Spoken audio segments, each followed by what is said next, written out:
Afghan trade की मेहरबानी की वजह से, ये स्मगलिंग की वजह से वो सारी कंपनियां यहाँ पे अपना बिजनेस ऑपरेशन बंद करके चली गई।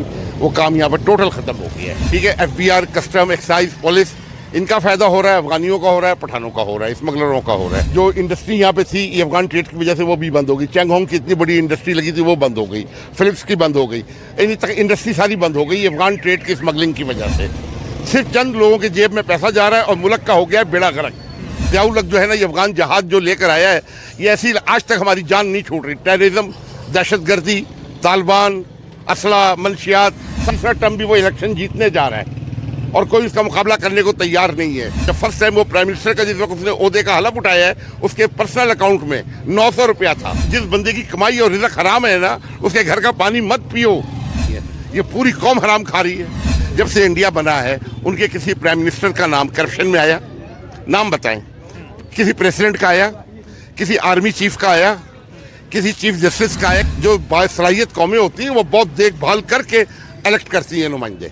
1970 तक पाकिस्तान सऊदी अरब को ज़कात देता था। पाकिस्तान का पासपोर्ट दुनिया के नंबर 1 पासपोर्ट में शुमार होता था। दुनिया की 3 एयरलाइंस PIA ने खड़ी की थी। हमारा फैसलाबाद टेक्सटाइल का मैनचेस्टर था। हिसाब से वो पाकिस्तान को 10 साल में एशिया का टाइगर ले गए थे ना। आज इंडिया, आधा इंडिया पाकिस्तान में जॉब कर रहा होता। 90 तक इंडिया हमसे बिजली ले रहा था। PIA आज कहाँ खड़ी है कि उसके पास तेल नहीं है जहाज उड़ाने के लिए। स्टील मिल 2015 से बंद है, मियाँ नवाज शरीफ के दौर से। ये कौम के खैरख्वाह IMF से, वर्ल्ड बैंक से जब कर्जे लेते हैं ना, इतनी शराइत साइन करते हैं। हमारे जो हरामजादे हुक्मरानों को जो कमीशन आती है वो डॉलरों में आती है। अस्सलाम वालेकुम। वालेकुम सलाम। सर, क्या नाम है आपका और क्या काम करते हैं आप? सर, नाम मेरा परवेज़ है। बिजनेस इलेक्ट्रॉनिक्स का था, आज 12-13 साल पहले बंद कर दिया है। ठीक है, क्योंकि ये मल्टीनेशनल कंपनियां थी, सोनी, पैनासोनिक, LG, सैमसंग, इनके साथ काम करते थे। ठीक है, अफगान ट्रेड की मेहरबानी की वजह से, ये स्मगलिंग की वजह से वो सारी कंपनियां यहाँ पे अपना बिजनेस ऑपरेशन बंद करके चली गई। वो काम यहाँ पर टोटल ख़त्म हो गया है। अब सिर्फ स्मगलिंग का माल बिक रहा है जो अफगान ट्रेड से आ रहा है। ठीक है, एफबीआर, कस्टम, एक्साइज, पुलिस, इनका फ़ायदा हो रहा है, अफगानियों का हो रहा है, पठानों का हो रहा है, स्मगलरों का हो रहा है। मुल्क का टोटल ज़ीरो। जितना ये मार्केटों में माल भरा पड़ा है, इसकी कोई डॉक्यूमेंटेशन नहीं है, कोई इंपोर्ट ड्यूटी नहीं है। ठीक है, अंडर इन्वेस्टिंग हो रही है, सब स्मगलिंग और फेक प्रोडक्ट। कस्टमर का वो जो है ट्रस्ट ख़त्म हो गया है प्रोडक्ट। और जो इंडस्ट्री यहाँ पे थी ये अफगान ट्रेड की वजह से वो भी बंद हो गई। चैंगहोंग की इतनी बड़ी इंडस्ट्री लगी थी वो बंद हो गई, फिलिप्स की बंद हो गई, इन तक इंडस्ट्री सारी बंद हो गई अफगान ट्रेड की स्मगलिंग की वजह से। सिर्फ चंद लोगों के जेब में पैसा जा रहा है और मुल्क का हो गया है बेड़ा गर्क। इस मुल्क में सिर्फ कारोबार चल रहा है ड्रग्स का, स्मगलिंग का, असलहे का। कोई प्रॉपर काम नहीं, कोई इंडस्ट्री नहीं है, कोई एग्रीकल्चर नहीं है, कोई ट्रेड नहीं है। तो गवर्नमेंट को रेवेन्यू कहाँ से मिलेगा? टैक्स कहाँ से मिलेगा? लोगों को जॉब एम्प्लॉयमेंट कहाँ से मिलेगी? ठीक है, अभी इतनी बड़ी ये अनारकली मार्केट है, किसी के पास NTA नंबर दिखा दें, ये लाखों रुपए की सेल है यहाँ पर एक दुकान की डेली की। ठीक है, ये सारा ये लंडे वंडे का जितना ही काम है सब स्मगल्ड, कोई डॉक्यूमेंटेशन नहीं है। सर, लेकिन मामला ऐसा है कि हमने देखा, आपने बड़ी अच्छी बात की अफगान ट्रेड की, अफगानिस्तान की। अभी लानत आई है अफगानिस्तान। ज़ियाउल हक जो है ना, ये अफगान जहाज जो लेकर आया है, ये ऐसी आज तक हमारी जान नहीं छूट रही। टेररिज्म, दहशतगर्दी, तालिबान, असला, मनशियात, सब इसी के ये सोर्स है। और लोगों का एक ये बिजनेस है, ये ख़त्म नहीं हो सकता है। लोगों का अरबों खरबों रुपया इसमें कमा रहे हैं और वही मनी लॉन्ड्रिंग हो रही है, जो डॉलर हमारा शॉर्ट हुआ है। मैं बात कर रहा था अफगानिस्तान की ट्रेड के हवाले से, जैसे आपने मौक़िफ़ रखा। हकीकी ये बात भी तो है कि आज तक अफगानिस्तान की जो गवर्नमेंट्स आई हैं वो पाकिस्तान बैकएंड गवर्नमेंट है, और गवर्नमेंट में आने के बाद वो पाकिस्तान की बात नहीं सुनते। सर, अफगानिस्तान आपका कभी भी दोस्त नहीं रहा है। जब पाकिस्तान बना है ना, अफगानिस्तान ने बहुत शदीद मुखालफत की थी। अफगान आपका कभी भी दोस्त नहीं है। सर, लेकिन अब मामला ये है कि अब जो उनका रिसेंट प्रेस रिलीज आया है, उन्होंने एक बात क्लियर कट की है कि जो पाकिस्तान के अंदर टेररिज्म है वो पाकिस्तान की सिक्योरिटी इदारों का फेलियर है। इसे अफगानिस्तान के ऊपर या अफगानिस्तान की गवर्नमेंट के ऊपर ना डालें। वो अलग नहीं, क्यों ना डालें? ये सारे बेस कैंप उधर हैं। ठीक है, ये बलूचिस्तान के दहशतगर्द हैं, वो ईरान में बैठे हुए हैं। ठीक है, इंडिया के फंडेड हैं, इंडिया के सपोर्टेड हैं। ठीक है, अफगानिस्तान के अंदर बेस कैंप है, वहाँ से वो आते हैं। इसमें पाकिस्तानी सिक्योरिटी गवर्नमेंट का नहीं फेलियर है। ठीक है, वो हमारे अब 40 लाख इधर 50 लाख अफगानी महाजरीन जाते क्यों नहीं है ये वापस? सर, फिलहाल हमने ऑपरेशन किया तो है जिनको भेजने का। और वो ये जो इमरान खान लेकर आया था ना, ये तालिबान की हुकूमत आने के बाद उनमें से कुछ थोड़े जा रहे हैं। अभी वो 40 लाख ज़ियाउल हक के टाइम पे आए थे, वो 1 करोड़ हो गए। ये बच्चे भी बहुत पैदा करते हैं, एक अफगानी के 12-12, 13-13 बच्चे हैं। ठीक है, ये 1 करोड़ से ऊपर हो चुके हैं, हर तरफ फैले हुए हैं। ठीक, कोई खबर नहीं क्या वारदात करते हैं, क्या करते हैं, कोई खबर नहीं होती है। ठीक है, अब वो आपने वो जो पहली बात की थी पाकिस्तान की और इंडिया के इकोनॉमिक्स कंपैरिजन, हमने ये बात कही थी कि अब अगर हम देखें एक्सट्रीम लेवल इंटरनेशनल इंडेक्स जो है, रिपोर्ट के मुताबिक मोदी सरकार ने तकरीबन 10 साल के अरसे में 25 करोड़ लोगों को गुर्बत से बाहर निकाला। 20 सूबों में 0% की है गुर्बत, ये सलाहियत है उसकी, और टोटल 0.5% रह इस वजह से कि वो सादिक और अमीन है, दयानतदार है।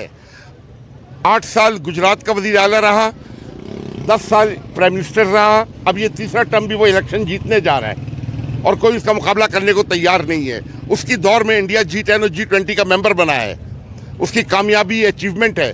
पूरे इंडिया में उसका घर नहीं है। जब फर्स्ट टाइम वो प्राइम मिनिस्टर का जिस वक्त उसने ओहदे का हलफ उठाया है, उसके पर्सनल अकाउंट में 900 रुपया था। कोई इसका फैमिली मेंबर इख्तिदार में सुनने में आया, उसकी बीवी, भाई, बहन, साला, साली, ससुर, यहाँ पे तो जिसका इख्तिदार होता है पूरा ख़ानदान, बरादरी, पिंड लेके घुस जाता है। हर बड़ा ओहदा अपने रिश्तेदारों, अजीज़ों को दे देता है। करप्शन होती है, रिश्वतखोरी होती है, हरामखोरी होती है, नाम नेहाद मुसलमान है। जबकि हदीस है हमारे आका सल्लल्लाहु अलैहि वसल्लम की कि जिसने हराम खाया वो हम में से नहीं है। हराम खाने वाले की बख्शिश नहीं है। हराम खाने वाले से समाजी फैसला रखने का हुक्म है हमारे आका का, जिसको हम भुला चुके हैं, जब भी हमें मार पड़ रही है दुनिया में। ये इतनी सख्ती है कि जिस बंदे की कमाई और रिज़्क हराम है ना, उसके घर का पानी मत पियो, उसका जनाजा भी पढ़ना जायज़ नहीं है। ये पूरी कौम हराम खा रही है। हर तरफ देख ले, कोई ताजिर ईमानदारी से काम नहीं कर रहा है। मिलावट, जितने होटलों पे घी है वो देख लें मुर्दा जानवरों की चर्बियों का, समझ रहे हैं। स्मगलिंग, रिश्वतखोरी, मनशियात फरोशी। आपके ख्यालात तो बड़े रैशनल हैं मोदी सरकार के हवाले से, या नरेंद्र मोदी की बात नहीं, मोदी या नरेंद्र मोदी की पर्सनैलिटी के हवाले से? सर ये मोदी देखें, पर्सनैलिटी उनके तमाम प्राइम मिनिस्टर की अच्छी थी। जब से इंडिया बना है उनके किसी प्राइम मिनिस्टर का नाम करप्शन में आया? नाम बताएं। किसी प्रेसिडेंट का आया? किसी आर्मी चीफ का आया? किसी चीफ जस्टिस का आया? किसी बड़े अहदेदार का आया? नीचे लेवल पर दुनिया भर में है, लेकिन जो एडमिनिस्ट्रेटिव लेवल होता है ना, ये जो बासलाहियत कौमें होती हैं वो बहुत देखभाल करके इलेक्ट करती हैं नुमाइंदे। ठीक है, बहुत देखभाल करके। पाकिस्तान की बदकिस्मती 1970 से शुरू हुई है। कब से? 1970 से पहले। अभी पिछले महीने जंग अखबार में खलील अहमद नैनीताल वाले का पूरा कॉलम है कि 1970 तक पाकिस्तान सऊदी अरब को ज़कात देता था। राइट? बिल्कुल बिल्कुल। जापान, जर्मन, फ्रांस पाकिस्तान के मखरूफ थे। पाकिस्तान का पासपोर्ट दुनिया के नंबर 1 पासपोर्ट में शुमार होता था, ओपन एंट्री थी from every part of the world. ठीक है, मलेशिया का आइन पाकिस्तान के वकीलों ने ड्राफ्ट किया था। दुनिया की 3 एयरलाइंस PIA ने खड़ी की थी, एमिरेट, सिंगापुर और माल्टा एयरलाइन। ठीक है, बीको इंडस्ट्रीज लाहौर में थी। इसके इंजीनियरिंग पार्ट्स देखने के लिए दुनिया से लोग आते थे, टेक्नोलॉजी सीखने के लिए। हमारा फैसलाबाद टेक्सटाइल का मैनचेस्टर था। सियालकोट, गुजरावाला, वो जो था भुट्टो नाम की बीमारी, अमेरिकन CIA का प्लांटेड, जुल्फकार अली भुट्टो जी।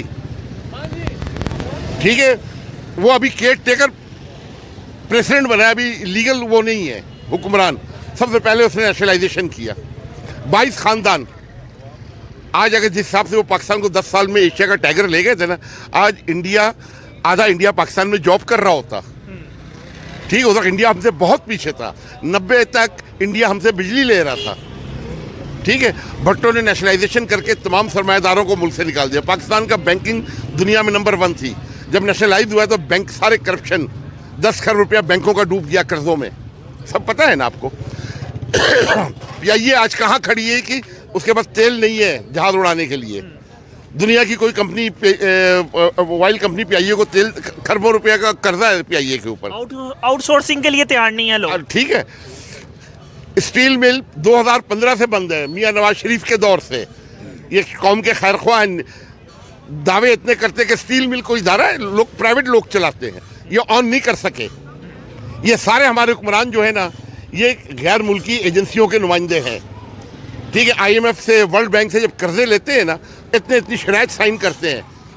बेनज़ीर ने IPs का मुआहदा किया। मैं आपको खुल के बता रहा हूँ, चाहे गवर्नमेंट वाले हमें मुझे गोली मार दे, मुझे परवाह नहीं। इंडिपेंडेंट पावर प्लांट्स की आप जिक्र कर रहे हैं जो आजकल $1 ट्रिलियन मांग रहे हैं जी सब्सिडी में। वो उसमें मुआहदा ये है कि पाकिस्तान सस्ते सोर्स से, हवा से, पानी से, बिजली से, वो ये सूरज से बिजली हासिल नहीं करेगा। बिजली हमारी वो प्लांट से लेगा, और वो प्लांट चल रहे फर्नेस ऑयल पे जो इतना महंगा है। ठीक, उसके लिए बेनज़ीर गवर्नमेंट को और उसमें तमाम वापडा के ऑफिशियल जितने भी थे, कैबिनेट मिनिस्टर, करोड़ों अरबों रुपया कमीशन दी गई। हर साल वो मुआहदा जो होता है रिन्यू होता है। इमरान खान के दौर में भी हर 4 साल हुआ है, और उनको पेमेंट की जाती है डॉलर में। जो हमारे जो हरामजादे हुक्मरानों को जो कमीशन आती है वो डॉलरों में आती है। तो ये मुल्क आज पाकिस्तान 10 करोड़ लोग गुर्बत के सतह से नीचे चले गए इनकी वजह से। 2025 में $1 ट्रिलियन की सब्सिडी मांगी है इंटरनेशनल पावर प्लांट जी, और अभी 5 रुपया 65 पैसे कल बिजली का रेट फिर बढ़ा है। 15 फरवरी को गैस का रेट बढ़ा है, परसों 14 रुपये यूनिट पेट्रोल का बढ़ा है। यहाँ पे कौन सा बिजनेस चलेगा? आज बांग्लादेश किधर खड़ा है? सही बात। वो तो नहीं कि किसी के IMF वर्ल्ड बैंक के मुआहदे के नीचे लगता है। ये अवाम जाहिल है। तालीम याफ्ता अवाम होती, आज ये कहाँ से कहाँ मुल्क पहुँचा होता। अवाम में अगर थोड़ी सी भी अगर इस अवाम को खुददारी का एहसास है, अपनी इस महरूमी का, अपनी इस जुल्म और जबर का, इस ज्यादती का बदला लेना है, ठीक है, इसको आप मेरी सिर्फ एक रिक्वेस्ट को इस पूरे पाकिस्तान में वायरल कर दें कि 8 फरवरी को कोई बंदा वोट देने ना जाए। क्या इमरान खान, क्या नवाज शरीफ, क्या पीपल्स पार्टी ये बिलावल भुट्टो शेर का शिकार करने, यानी वो पंजाब लोगों को रोटी नहीं खिलाएगा, शेर मार के शेर खिलाएगा। ठीक है, इसका बाप दुनिया का करप्ट तरीन इंसान है जरदारी। आज अवाम उसके जलसे में जा रही है। अवाम में अगर खुददारी है, इन सबको रिजेक्ट कर दें।